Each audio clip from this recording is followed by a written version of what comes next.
Hi everybody, welcome to my channel. I'm Jody, Purple on 3, and welcome back to the Spyder Garage. We haven't been out here in a long time. I am excited to be here, excited to do a new mod today to get ready for riding season.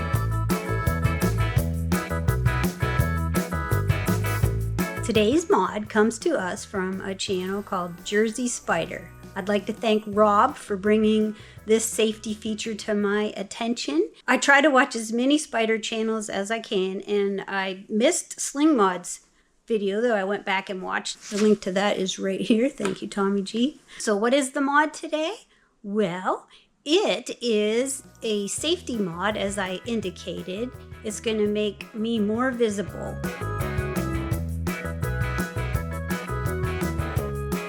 This is how it looks when the Spyder is turned on. And when you tap your brake, it becomes brighter, but it doesn't flash.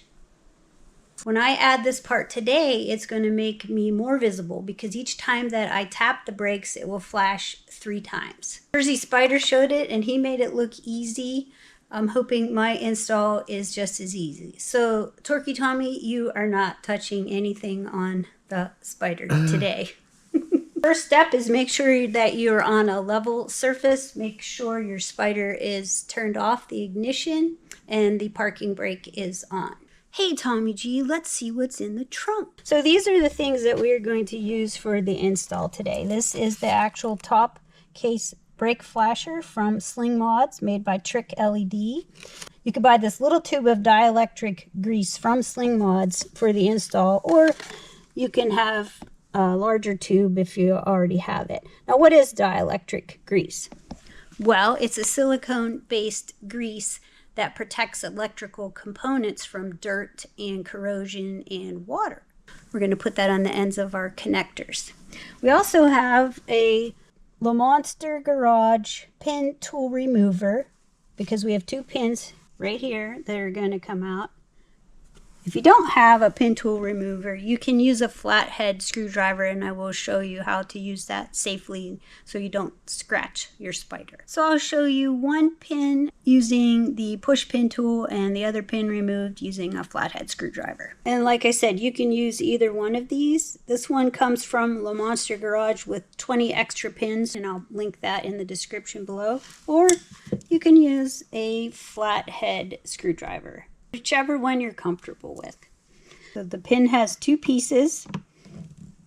Use the tool to get underneath there. Just push and wiggle until you get enough in there to pry it out. Gosh. So the other piece, do the same also. Get underneath it. Pry that up. So that's using the push pin removal tool. Now I will do the other pin with a flathead screwdriver. So I put a microfiber cloth here just to protect my Spyder. I don't want any extra scratches. Get underneath there, wiggle a little bit. Definitely the push pin tool is easier for me. Gosh, okay. Phew. This piece hopefully comes out a little bit easier. We got our 2 pins out. Next we'll take this out. Like so. Alright, so I turned this over to show you. There's a little knob here. This piece has to come up and over and pull it out at the same time. There. Next, we're going to take our dielectric grease and put it on both ends of the brake flasher module. Just a little dab. So here is my dielectric grease. I'm going to use a little dab like that. I didn't put a lot on, just a little dab. And then I'm going to put some more on here. Okay. Next, we're going to plug our top case flasher module in. So this has the little spring hook thing. So that means this piece goes in here. I'm going to push that in. I heard a snap, a little snap, but You can see that this is past the, past the little knob. And now we're gonna do this one. All right, so we're gonna push this in here. And when you hear that snap, you know that has been done correctly. All right, so now we're gonna test it out. Tommy G, could I please have your assistance? I just need you to tell me if it's working, okay? So, touching the brake, is it working? Yeah? Can you do it so I can see it? Okay. Ah, there we go. 1, 2, 3. Definitely increases visibility. All right, thank you. No more touching the Spyder, Tommy G. When you touch things, my Spyder girl ends up with broken... That's not true. When he touches things on my Spyder, we end up with broken parts. Oops. Oops. Let me shut this off first. Parking brake on. Now that we know it's working, we're going to put this back together. We have these two little nubby things here that sort of fit right in here. It's like a ledge.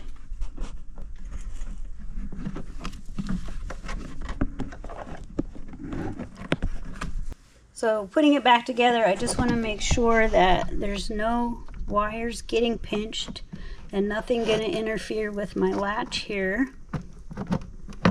It feels smooth under there. It feels like it's tight, and we got the holes lined up, so that's good. So now we're going to put our pins back in.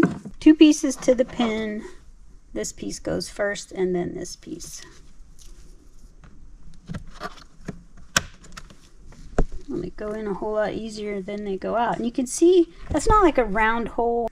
Not only is it not round, there's like a groove here and a slot that goes in. So we have it seated, and then we just push down. All right, that one's in. 1 down, 1 to go. So put this piece in first. And then make sure this is oriented correctly.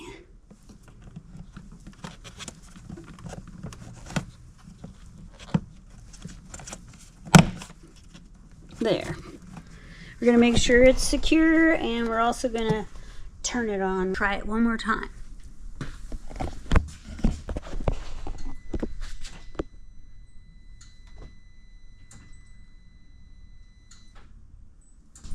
What do you think, Tommy G? Right. Awesome. All right, we're done. And no spiders were harmed in the making of this video. If you don't know what I'm talking about, you got to check out some of my install videos, because Torquey Tommy's always involved and there's usually an issue. But anyways, Cut. This was pretty easy to do. It costs around $50 with the part, shipping, and the dielectric grease, the little tube. And maybe that sounds a bit expensive, but anything that can help increase your visibility on the Spyder makes you a little more visible to a distracted driver with the flashing of the lights. So I'll leave a link for the SlingMods part down below in the description. Thanks again, Rob from Jersey Spyder, for bringing this to my attention, and thank you, SlingMods, for partnering with Trick LED and selling this. Only one more thing to do, and that is to take it out and do a real world driving test. So when riding season finally starts here, I'll do a real world test with Tommy G following behind me like he usually does on the highway. We'll see how much of a difference it makes. Thanks for watching. If you have any comments, please leave them below. Please consider subscribing to our channel if you're not subscribed already. And remember to begin each and every day with gratitude. Bye for now.